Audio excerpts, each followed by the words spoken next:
And now we have random train violence. So I'm very apprehensive of showing the video itself. A woman gets on a train, sits down in front of somebody who unfortunately, as we get the facts, has schizophrenia. His own mother said, please do not release him from prison. He will hurt. I don't know if she said the word kill, but I guess he beat his own sister brutally. And so the mom had been advocating for him to stay in prison. He's been arrested 14 times. I don't know if he's convicted of felonies every time he was arrested or not, but back out on the streets, and he just stabs her. There's no interaction between the two of them whatsoever. What X would like you to believe is the real lead is that she's white and he's black. That's so crazy to me that when you think about from first principles, if your level of analysis is solely that this is about race, I cannot track how you parse the world. If you were going to solve this and you said, how do we stop this guy from killing anybody? Let's evaporate racism. Will he not kill anybody? I would say he may not kill that person because he may have some other algorithm running in his brain. This is somebody with schizophrenia. He's got voices telling him that he needs to do a thing. He beat his sister. I have zero reason to believe that that was race motivated. This is a guy who, if you were to solve for one problem, that would dramatically reduce the likelihood that he kills somebody, it would be to solve his schizophrenia. Once you have someone who is a literal madman, they're going to have an algorithm running in their brain. And this algorithm happens to, it seems to be because he says when he kills her, I got that white girl, I got that white girl. But he's schizophrenic. That's the problem from where I'm sitting. They're going to play some tape in their brain. It was something that pushed them forward. So I'm not saying that race doesn't play into this, but I am saying if you're going to focus on a problem, race is not the level of analysis when the person has schizophrenia. It's been interesting to see the responses from this because I think that this has been used as a lot of people's like almost litmus test of saying, see, this is why insert a bunch of racist scientists not backed by science claims. Benny Johnson came out with a whole thread of like, it's because he doesn't have a father. That's why he killed her on the train. Like, so yeah, there are so probably much. 100 examples you could give where it's like, okay, this person does not know how to emotionally regulate themselves. They did not develop any discipline. They ended up growing up on the streets where to earn respect and to thrive, you had to cultivate your willingness to be violent. And so all of those things are going to shape your brain development. So yeah, point to those and say, okay, you have a problem where you do not have a person in the household that's able to draw aggressive boundaries, that's able to be a imposing physical force from a disciplinary standpoint to say, these are the things that are acceptable. These are the things that are not acceptable. Great. If you want to have that conversation, I'm not saying that's not a worthy conversation to have, but when the person doing the attack is schizophrenic and nobody's talking about that, that's like multiples of absurd higher to me than when nobody's talking about the race. Sure, get into the race part, get into why somebody with schizophrenia would be running an algorithm about race, fine. But if that's where you start, that's patently absurd. And there's been a lot of comments in the chat already about like, well, why isn't the media talking about it? You are the media. You guys are the media. Elon Musk retweeted it. Every right-wing conservative is talking about it. Fox News did a whole segment on it. CNN had a panel on it. This is my thing, right? Because I think Elon said if this was a black man, if this was a black girl getting killed by a white man, people would have rioted already. And it was like, yeah, black people probably would have turned up for it. So if white people, you feel this enraged about what happened on the train, go outside, go walk, go riot. But it seems like you want other people to get as mad as you feel right now. And that's the part that I'm thinking we're just getting caught in, like, what are we actually talking about? Yes, we should be, this is a criminal justice problem. Yes, he shouldn't have been out. Yes, he's violent crime.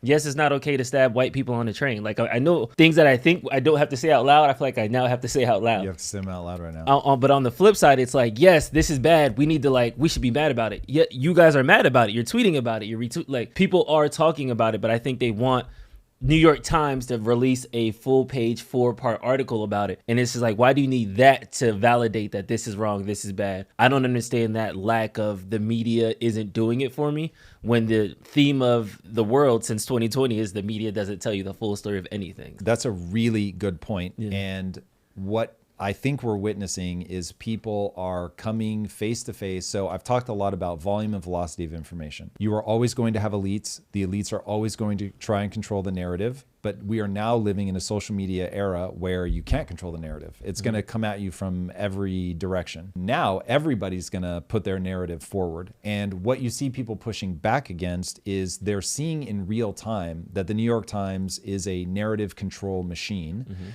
and they're struggling with that. You'll see, even like when we assess to do a deep dive, we'll look at, okay, we know these 3 to 5 things would pop. But then I have to look at them and go, but which ones do I actually believe are true? Because to write a video that I know will do well, but I don't actually believe it, as somebody who's like number one priority in life is to earn my own respect, I'm like, okay, yeah, I'm not going to do something that I don't believe is true, but I know it would perform well because it speaks to an emotion that people are in. Once you understand that the people tribe up in a populist moment, they are in their feelings. Oh, they're in their feelings. They're going to tell a narrative, partly because they're trapped in their own frame of reference. So it's what they believe, it's what they want to see, and they understand the potency of controlling a narrative, of constructing and controlling a narrative. Once you understand that there's so much efficacy to controlling a narrative, that if you can control a narrative well, you can sway society, then you understand, oh, this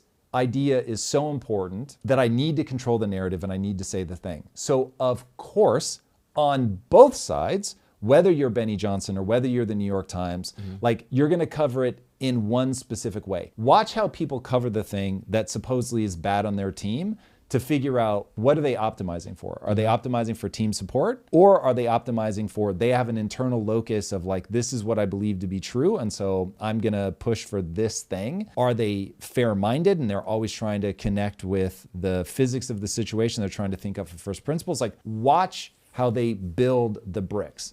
The vast majority of anybody in front of a camera, they are building up from a team sport mentality. This is what my team believes. This is how I keep my tribe happy, and I'm gonna do this thing. And this is why I would highly encourage people, even if you have a violent negative reaction to him, Sam Harris is not playing team sports. He will occasionally align with a team, and he will occasionally say things I think are like properly unhinged, but I don't think he ever says something that he doesn't actually believe. You need to find people like that who will say something they believe when it's hyper unpopular. So you can at least touch base. You're not always going to agree with them, but you can touch base with them. You can figure out what the building blocks are that they're constructing their worldview from. And that is where this gets interesting. But the collision that we're seeing right now is people are ideologically driven. They want the other side to admit that they're wrong because this is a team sport. They want to score points by saying, see, do a search on the New York Times and they mention George Floyd 862,000 times and they mention the Ukrainian woman 0 times.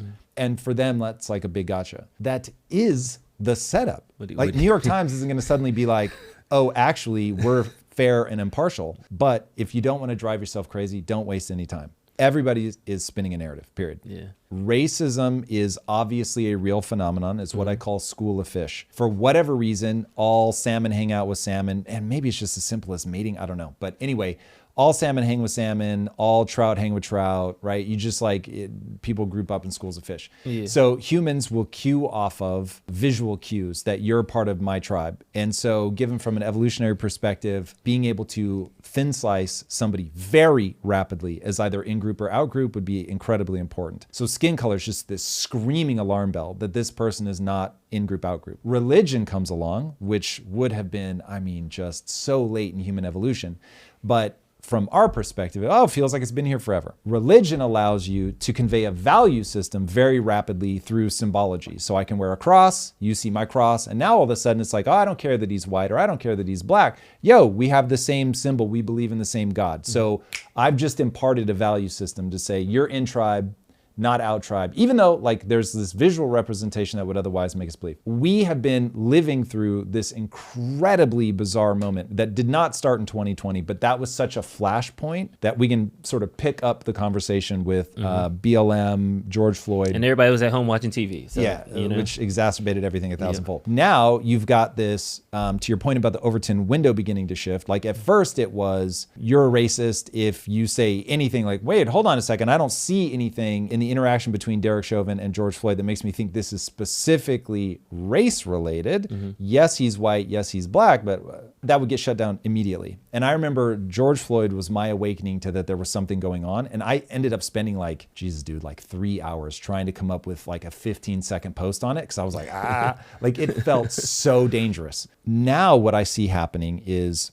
people for so long were canceled, debanked, deplatformed. Like it just became impossible to say the things that you thought were true. And so it started pushing people down this more radical path of like being angry, being frustrated that they couldn't talk about it. That created a necessity to move the Overton window, because when you're not allowed to speak, you're not allowed to think, you're not allowed to put your ideas out there and get the feedback. Also, just articulating an idea out loud forces you to realize, oh, wait a second, the emotions that make me think I understand this well, as soon as I have to say the words, I realize I can't say the words. I don't understand this as well as I thought I did. And so that all begins to break down. So people have this impetus to say, no, I need to talk about this. I need to be able to hear other people that are talking about this. I need to be able to present my ideas and get the feedback. And so they push so hard. And now what we're seeing is like this massive pendulum swing where you get the Matt Walshes of the world who are like, no, this is pure race and we just need to be able to talk about it. Nick Fuentes, pure race, we just need to be able to talk about it. I think is the wrong level of analysis. I think that this is about value system, and religion to me is the very thing that proves this is about values and not about anything else. If you have a larger value system like religion, it will unite people of different ethnicities, no problem. But we do need that rapid way to communicate value system. In a social media age where you see something like this, it just becomes like the most common denominator, basic thing that everybody understands intuitively, which is race. And so that's why I'm saying the problem here is that the level of analysis is wrong. So race is a part of what's happening, for sure, but it's really a values problem.